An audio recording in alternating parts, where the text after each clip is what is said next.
Hey, welcome into the Snap. I'm your host, Mack, here to give you week 2 waivers. I know week 1 was rough for some of you, had some big injuries, have some players coming into the fold, which could be advantageous for you. So let's not waste any time, jump right into it. Before we do that, give this video a thumbs up and consider subscribing to the channel if you are new. Number 1 ad of the week for me, if not owned in your leagues, Darrell Henderson, running back for the Los Angeles Rams, 73% owned. There's no denying that he's the lead back for the Rams right now. Sean McVay's come out and said that he wants Cam Akers to make more of his touches moving forward, and he looks like he's going to have to earn his role in this backfield. Henderson had a 82% snap share, out-touched Cam Akers 18-3, complete domination. Henderson is the running back 1 for this team moving forward. I would spend 15% FAAB at a minimum to get him on your team in some of these shallower leagues. Moving on to my next running back candidate ad of the week, Rex Burkhead. Only 15% owned in sleeper leagues. I would consider adding him for up to 6 to 9% of my FAAB budget. Cole's notes from last week, he out-touched the hype train rookie Dameon Pierce. It was a total domination, 71% snap share compared to Dameon Pierce's 29%. Also had 19 touches. Burkhead is the clear running back 1 for the Houston Texans, whatever that's worth to you, but a starting running back that you can grab off of waivers right now, absolutely worth the cost. 9%, you could go any higher, but I would go 9% at a minimum. Let's jump over to Jeff Wilson in San Francisco. Only 20% owned. I would spend about 10% of my FAAB budget on him.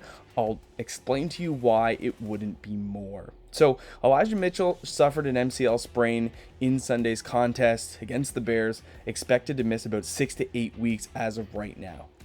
After the exit, Wilson did see the majority of the rushing work, 9 attempts to be exact, but we have to factor in that Deebo Samuel saw 6 and Trey Lance had 13 total rushing attempts on the day as well.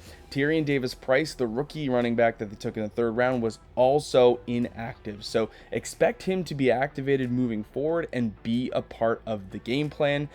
I do think this is going to be a committee approach. I don't believe that Jeff Wilson will be a bell cow, so to speak, but he's worth a roster and a weekly flex if he does get a decent amount of work. Going on to my last running back ad of the week, Jaylen Warren, Pittsburgh Steelers running back, 7% owned. I would consider spending 5% of my FAAB budget, and the reason why I don't go any more than 5, initially it looked like Najee Harris was going to be out 2 to 4 weeks, what looked like a sprained foot. However, medical results have come back noting that there's no break, there's no real sprain. Najee Harris is actually looking quote-unquote good to go against the Pats next week. This is more of a speculative ad. If anything does happen to Harris or he regresses in his progress this week, Jaylen Warren could be the back to own. He beat out Benny Snell, he beat out Anthony McFarland in preseason and has warranted this backup role. So this is a speculative ad. If you are a Harris owner, it might be good to add some insurance to that piece. Moving on to the wide receivers, there's 2 that I want you to take note of, one of which you saw on the thumbnail. Curtis Samuel for the Washington Commanders, only 13% rostered, and I would consider adding him for up to 8% of your FAAB budget.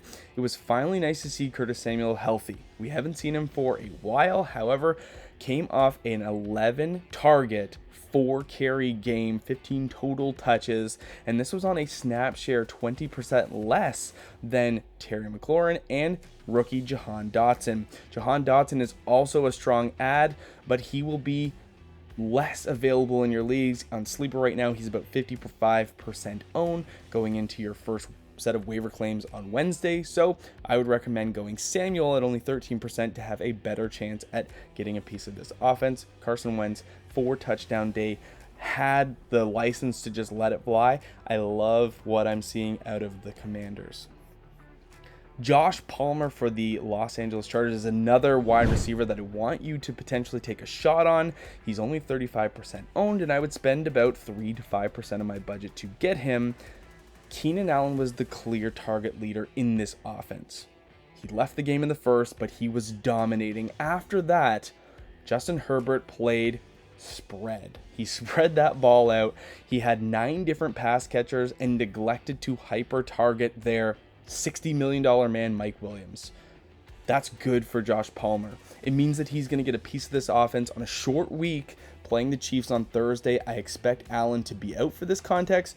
Josh Palmer, I think, is a stream candidate in deeper leagues. So if you play in a 12 to 14, even 16 team league, Josh Palmer might be somebody that you want to keep your eye on this week. Last two, some tight end ads. I've got Taysom Hill at 12% rostered. I'd be willing to spend 5 to 8% of my budget on him. Top 12 tight end threshold, right? To be a tight end one this week was 7.1 points and a half point per reception league. That means if you scored a touchdown, you were in the top 12 for a touchdown. Hill did only play 26% of snaps, but finished as the tight end 3 on the week after a 4-carry, 81 yards and a touchdown day. With that high of output on that small of snap share, it does tell us that Taysom Hill continues to be used in high value areas of the field, particularly the red zone. And while his usage might be minimal, you're going to want to play him moving forward. Anytime you can put a quarterback or running back style player in as a tight end, a little bit of a cheat code. I would roster tight end Gerald Everett ahead of him. Everett's only 34% owned. I would spend about 10 to 12% of my FAAB budget to get him, and for 2 reasons. One, Keenan Allen is going to be out for the next week or so, and Donald Parham out as well. So Gerald Everett coming off a 66% snap share, one of 4 tight ends on the week to run 20 routes and earn 2 yards per route run. The other 3, Kelsey, Waller, and Freiermuth, great company to be a part of. I think that Gerald Everett could be a potential long-term streaming option. Finished as the tight end for this week. I think there's better things to come. Let me know down in the comments if there's anybody that I missed or anybody that you're considering going into week 2 that we can help you with. We answer every single question. Best of luck on your waivers. Let's get after it in week 2 and get some victories.